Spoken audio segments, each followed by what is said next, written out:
Hello, sveiciens visiem! Tā esmu es šeit, Regīna, un šis ir kārtējais sarunas ar eņģeļiem ieraksts. Sveiciens jums visiem martā, jau 3. mēnesis šajā 2015. gadā, un arī gandrīz pilnmēnesis šajā mēnesī. Tāds iespaidīgs laiks, svarīgs laiks, kā parasti viss pilnmēnesis, kas ir saistīts ar pilnmēnesi tas laiks līdz pilnmēnesim un pilnmēnesis, un tad vēl dažas dienas pēc pilnmēnesis. Kā jums visiem gājis pa šo laiku? Es ceru, ka jauki. Šodien, liksim kārtiņas, es esmu 3 kārtiņas jau izvilkus šeit, un tās ir no vienradžu kāršu komplekta, kuru mēs tik bieži nelietojam. Šāds ir vāciņš tai kastītei, kurā ir vienradžu kārtas, maģiskie vienradži. Un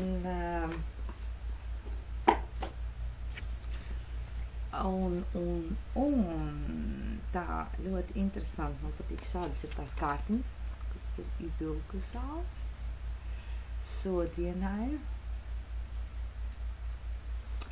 Un es gribu sākt ar vidējo kārtiņu, ar otro.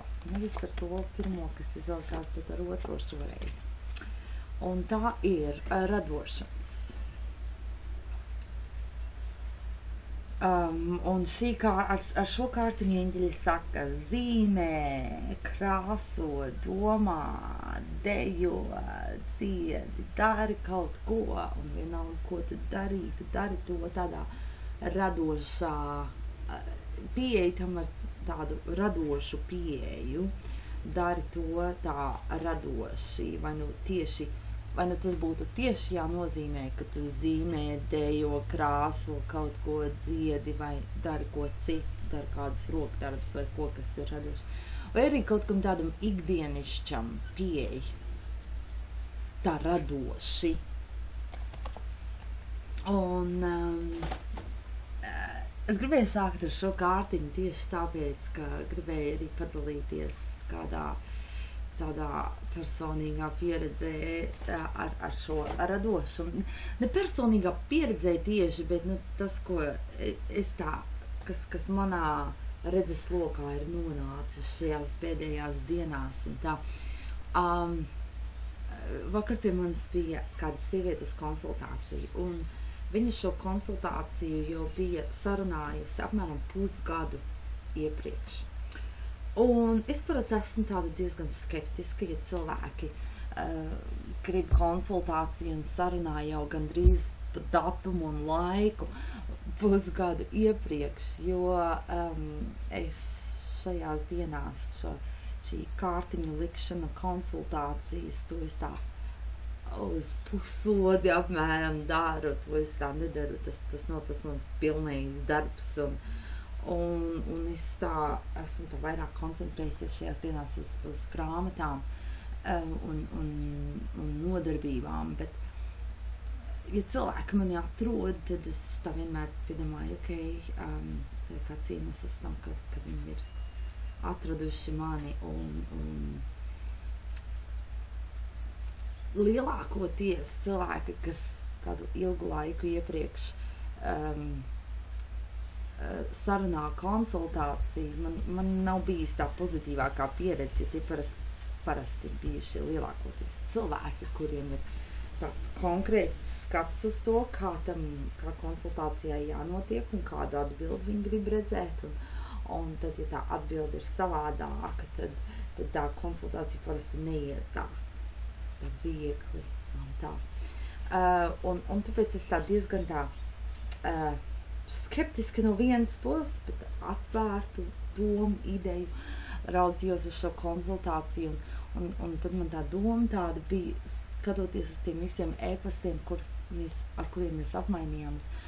Jā, tāda sajūta, ka šis cilvēks ir tāds jauns, tikko iesācis par visu šo garīgo interesēties un tā, un meklēt. Un es vakardien eju uz konsultāciju, uz to vietu, kur mēs nonājām satikties, un šis sievietei bija, vismaz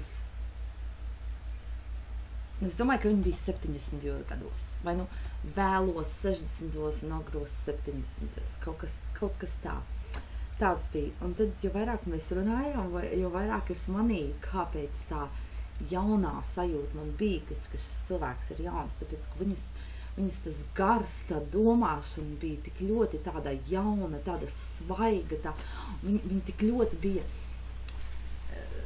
kā to pateikt latviski, nevis priecīgi, bet, excited ir tas vārds, tā kā uz visu skatījās, tā kā uz brīnumu, uz kaut ko tādu jaunu, interesantu, kā bērni, kā parasti dārni, jā, tieši visvairāk bērni, ka viņiem kaut kas jauns ir, un viņi nekad to tādu nav redzējuši, bet arī viņi ir redzējuši, viņiem liekas, ka tā ir kaut kāds brīnums, un viņi grib vēl vairāk to redzēt, un viņas enerģija bija tieši tāda, un man visi sāds, un viņi man tā saka, man visi sādas tās sakritības notiek, un es tik visu laiku vaicāju eļļiem, un es ar viņiem runājos visu laiku, un es viņiem saku, lai rāda man tās sakritības, tā, skaļi un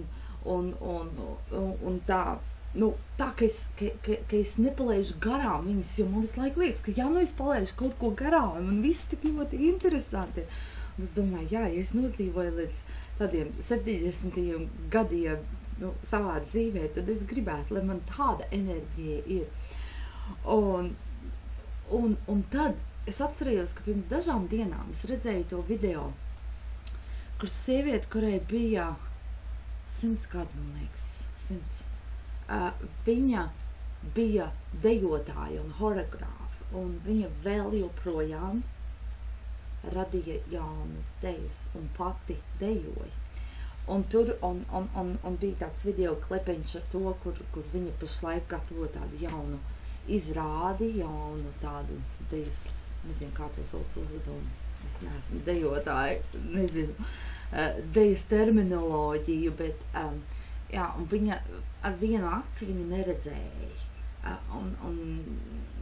un līdz ar to viņas tās kustības bija tādas limitētas, un tā doma bija tāda, tā ideja, ka viņa arī piedalās, viņa aranžē šo deju, tā bija tāds uzvedums kaut kāds, un ka viņa arī sev piešķir lomu šajā uzvedumā, bet tā viņas loma ir vairāk tāda ar kustībām un vairāk uz vietas, ka nav daudz jākustās pa skatuvi dēļ tiem tas redzēšanas, nesajauktu kaut ko vai kā te visā procesā, bet tas viņas garas arī bija tāds ļoti jauns.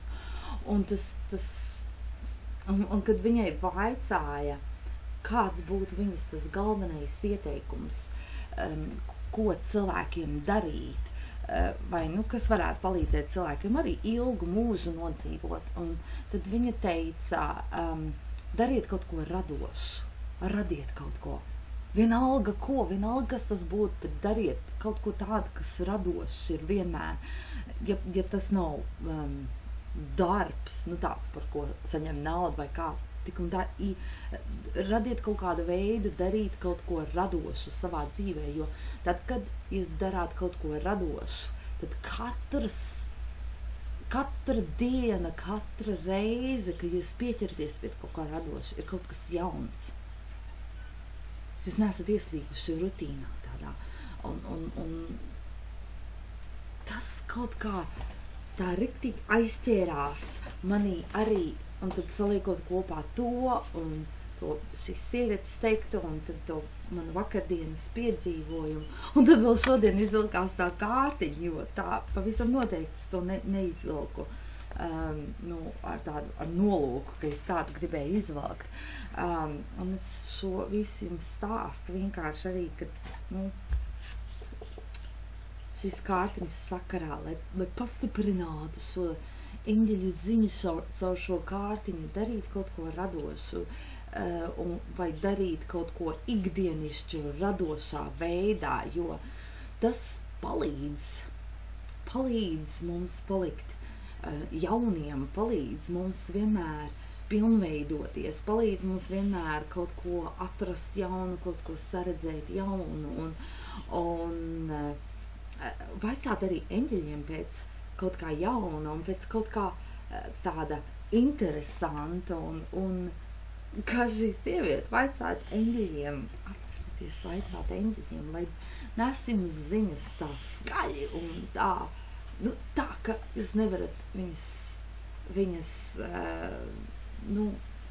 nesaredzēt. Lai ir skaļi, lai ir tā acīs, lai ir tā, ka vienkārši ir jāsaredz, ka nekas cits nevar notikt, kā tikai redzu, ko eņģeļi man ar to saka, vai ka eņģeļi ir ar mani.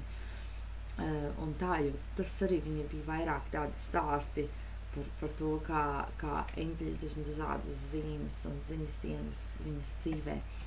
Un, lūk, un šeit ir šodienas kārtiņa. Radošums.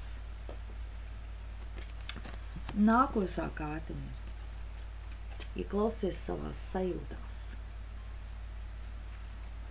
Un ar šo kārtiņu eņģeļi saka, neļauj citiem cilvēkiem pierunāt tevi darīt to, ko viņi vēlas, lai tu darītu. Un it īpaši, ja tas ir kaut kas tāds, kas liekas nepareizi, ka ir tāda sajūta, jums ir tāda sajūta, ka tas nav pareizi, ka tā nav tā pareizā rīcība, priekš jums vismaz. Priekš tā citu cilvēku varbūt, viņa dzīvē tas liekas un ar viņa dzīves izpratni un tā, tas liekas tāda pareiza rīcība, bet priekš jums ar jūsu izpratni, dzīves izpratni un sajūtām tā neliekas pareiza rīcība. Neļaujiet citiem cilvēkiem pierunāt jūs darīt to, ko jūs negribat darīt, vai ko ir tāda sajūta, ka nav pareizi darīt. Šeit man atkal ir stāsts. Droši vien, ka esmu teikusi, man liekas, ka es minēju, ka man balts kaķis sāka nākt pie mums šeit mājām, un mēs visu laiku nezinājām, ko darīt ar to kaķīti, jo mums jau pašiem ir daudz, uz šīs zemes manā mājiņā ir Vilijs, bet mums vēl ir 2 mājas uz šīs zemes, un ir kaķi un suņi, un mēs vienkārši nevaram vēl vienu kaķi turēt. Es meklēju šim kaķim mājas, un es uzliku zīmīti viņam uz kakla siksniņas, vaicājot, hei, šis kaķis nāk pie mums katru dienu, un izskatās, ka ir izsalts un ņaud šeit, un vai šim kaķītim ir cilvēki un mājas, jeb nav, un iedevu viņam uzrakstīt ar savu telefonu numuru, un neviens man nezvanīja, neviens neko neteica, pagāja apmēram nedēļa, un mēs domājam, kaķītim nebija kakla siksnis. Ja kaķīts aiziet uz mājām, un viņam ir kakla siksnis, tāds būtu pirmā zīme, kas skatīties, kas tur ir, kas tas, un viens nebija rēģējis, un tad beigās vienu rītu, es vaicāju vienā vakarā, kaķītis parasti vakarā nāk, un vienā vakarā vaicāju, eņģeļi, ja šim kaķītim vajag mājas, vai ja kaut kam vajag notikt ar šo kaķīti, lai viņš atnāk no rīta, un nākamajā rītā 7 no rīta kaķis bija šeit, un tāds garš stāsts, bet īsa versija ir tāda, kad es vedu viņu uz vienu tādu vietu iestādi, kur, skatīties, vai viņam ir kādi cilvēki, nezinu, kā Latvijā, bet pie mums šeit kaķiem var, manam Bilijam nav, bet var kaķiem ielikt kaut kādu to čipu iekšā ausī vai, tā piereģistrēt ar adresi, ka viņam ir mājas vai kā mēs domājam paskatīties to, un tad es vēl vienai sievietei zvanīju, kura bija ieinteresējusies par to kaķīti. Viņa arī bija dažādas sakritība, tādas stāsts par kaķīti un par mani tieši. Un tad viņa gribēja paņemt to kaķīti, un tad beigās ar to visu teica, ir garš stāsts. Īsa versija tāda, ka izrādās, ka kaķim ir mājas, un ka kaķītis tikai nāk ciemos šeit. Un ka mājas ir tepat mūsu kaimiņos, kā jau mēs vienbrīd domājām, bet neviens nebija zīmīgi lasījis un skatījis. Un, Un tad sanāca tā, ka tagad, kad es zinu, ka kaķītim ir mājas, man personīgi kaķis netraucē. Es domāju, viņš tāds veiksmes nesējs un nāk paciemojās te bišķiņu un viss, bet mājas īpašniecei viņš traucē. Un mājas īpašniece kaķi negrib redzēt šeit uz šīs zemes. Un viņa grib, lai kaķīša īpašnieki slēdz kaķi iekšā vakarā. Un es personīgi domāju, ja kāds man vaicātu, lai es Billy slēdzu iekšā vakarā, Billijs man visu pa dienu lielākoties guļ un ir mājās, un tik līdz tumsām, tā viņš dodas laukā. Man nav ne mazākās nojausmas, kur mans kaķis iet un kurās mājās un ko viņš dara. Tikai to es zinu, ka viņš ir tāds ļoti kautrīgs. Es domāju, ka viņš pie citiem neiet tā, neklaudzina pie durvīm un neprasa ēst, jo paēdis ar viņš ir ļoti paēdis.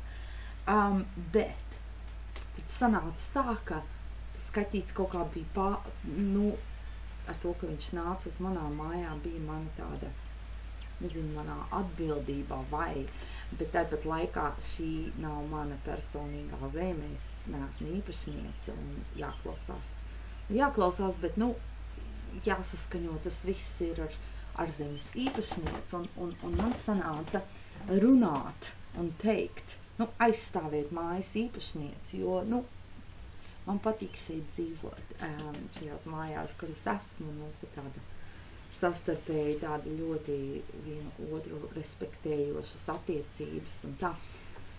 Bet teikšu, kā ir, es jutos ļoti stulbi tā, tieši vārdā sakot, aizstāvot kaut ko tādu, kas es zināju, kāpēc es to daru, un bija tāda sajūta, ka tas ir tas pareizais, ko darīt, jo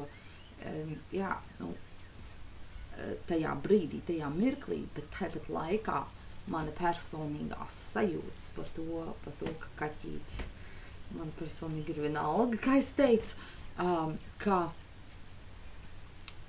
tās manas personīgās sajūtas un tā mana ticība tam, kā ir, un par šo visu situāciju bija savādāks nekā tās, kuras man nācās aizstāvēt. Un nācās aizstāvēt, kā jau teicu, dēļ tā, ka es šeit dzīvoju un garš stāsts. Bet to es visu gribēju teikt šajā sakarā, klausīties savās sajūtās, jo agrāk vai vēlāk un vienalga, kurā situācijā tas ir. Pat ja kādreiz nākas mums, aizstāvēt kādu citu cilvēku dēļ, lai vai kādi tie iemesli būtu, jo iemesli var būt dažādākie. Un var gadīties, kā arī man šajā situācijā, es zinu, ka tas man bija jādara, par to es esmu pārliecināta, bet tepat laikā, kā balansēt, kā līdzsvarot to, kur tad ir mūsu sajūtas un kur tad ir tās citu cilvēku un neviens man nevajadzēja to darīt. Atšķirība bija tā, nes kā šai kārtņā sveic, neļaujiet sevi pierunāt, cits cilvēks pierunāt, jūs darīt to, ko jūs negribat darīt. Man neviens nepierunāja aizstāvēt šo mājas īpašnieci, bet, sarežģīts stāsts, bet tiešām tā doma ir tāda, ka, es personīgi izjūtu šajās pēdējās dienās tieši to sajūtu arī kā tas ir, ka es nerunāju 100% to, vai aizstāvēju, bet arī aizstāvēju tās otras domas, mēģinot atrast to vidusceļu, kā ir tā sajūta, un tā ir tiešām tāda stulba sajūta, ja mēs runājam, bet daram kaut ko tādu, kas neatbilst tām mūsu sajūtām, un es labprāt gribētu redzēt, un šo kārtiņu eņģeļi arī apstiprina un atgādina mums to domu, ka mēs visi darām cik vien iespējams un kā vien iespējams, ka mēs paļaujamies uz tām savām sajūtām un ka mēs izpaužam tās savas sajūtas un ka tas, ko mēs jūtam un tas, ko mēs darām, sakrīt ar to, sakrīt viens ar otru, jo tikai tad tā miera sajūta iekšā sajūtās un domās var rasties par visu, ko lai vai kāda situācija tā būtu mūsu dzīvē. Nu, lūk, tāds mans stāsts, pastiprinot šo, vai iedziļinoties vēl mazliet vairāk šajā idejā par to, ka ieklausies savās patiesajās sajūtās, un kā arī tā mana pieredze rādīja, vai, sanāca tā, ka, ja mēs darām kaut ko, vai mēs runājam par sevi, bet arī mēs pastāvam par to otru cilvēku, tad mēs zinām,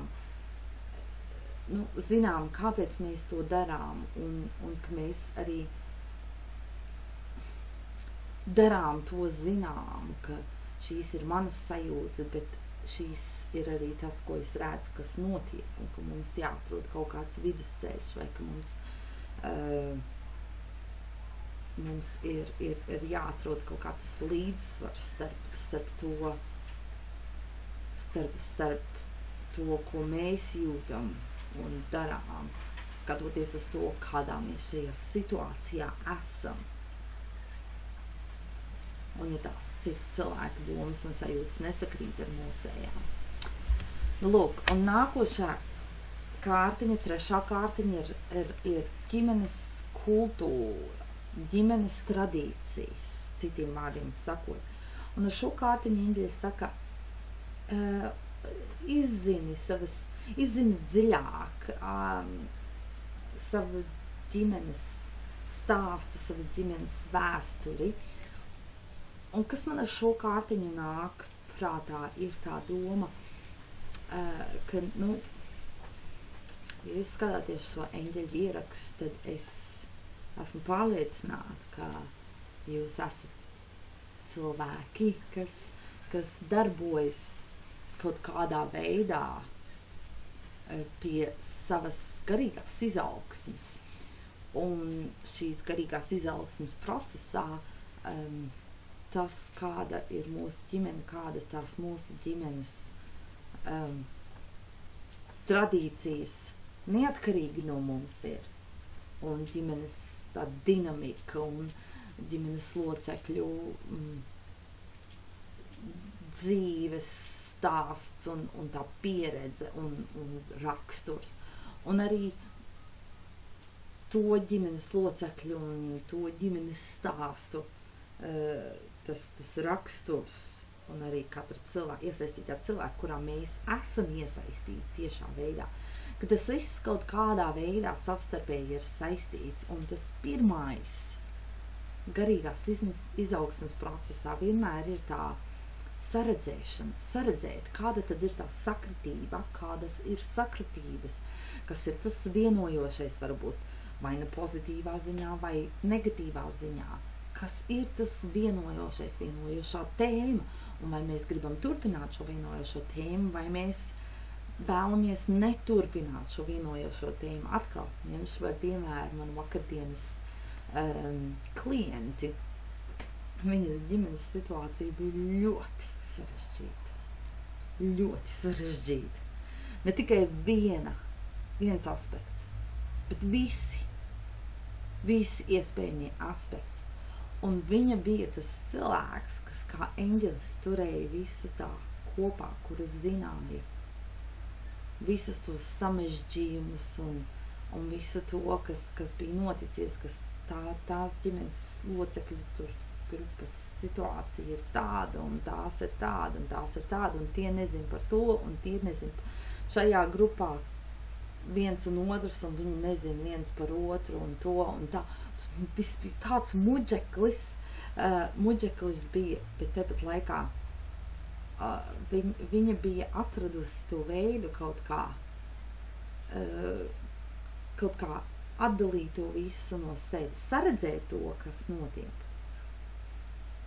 Apzināt to, apzināties, bet tad atdalīt sevi no tā visa, un tas bija tā jauki redzēja to, ka viņa bija atradusi to savu veidu, to savu ceļu, kā būt tāda brīva un tāda virzīties uz priekšu ar to savu dzīvi, neskatoties uz to, kādi tie apstākļi ir. Un tas bija tāds ļoti liels piemērs arī šai kārtiņai, tai ziņai, ko šī kārtiņa nes iemācīties, saredzēt un izzināt to, kāda tā ir vēsture. Un tas palīdz mums saprast vienam otru ģimenei, tīpaši tos cilvēkus, kuriem mums varbūt nav tās vislabākās attiecības, un tāda dinamika ir tāda galīgi tāda negatīva varbūt, vai samudžināta, kāda problēmas situācijas, tīpaši to tās ģimenes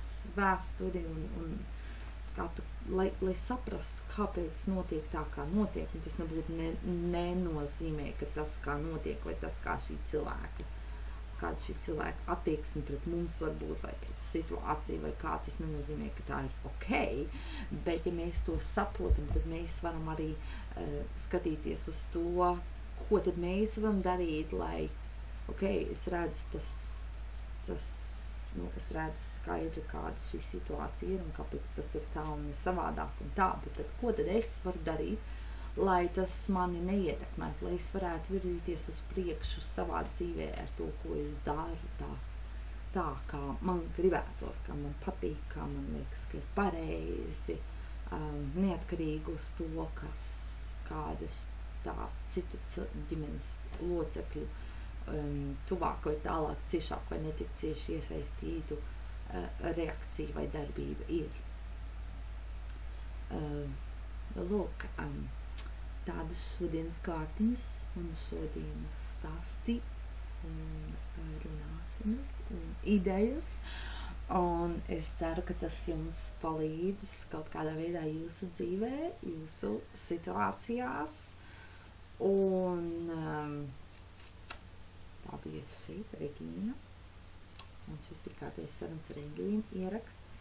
Sveiciens visiem, kuriem ir dzimšanas dienas un vārda dienas un kādas citas svinēšanas šajā laikā, un kuras es varbūt neesmu konkrēti apzinājusi un zinu. Ko es vēl gribēju teikt? Beidzot, tas laiks ir pienācis. Šīs ir aploksnītes. Un sarakstījis, kā var redzēt, ir šādas piecas planas, kuras ceļos uz Latviju, dodos uz pastu, vai nu rīt vai parīt. Esmu beidzot visas sarakstījusi, tās, par kurām es runāju jau pirms pāris mēnešiem. Pagāja kāds laiciņš, bet daļa no jums, kurus es zinu, kas skatās šo ierakstu un kuriem es adresīts esmu vaicājis un kurus esmu apzinājusi, kas regulāri skatās šos ierakstus un jau gadiem ilgi, kad indisks sveicieniņš ceļo Latvijas virzienā un jā, man liekas, ka tas arī viss šajā reizē. 3. marts šodien, kad ierakstu šo ierakstu un tiksimies atkal nākošajā ierakstā, lai jums eņģeliska un jauka šī nedēļa un marta sākums, un tiekamies nākošajā reizē. Atā!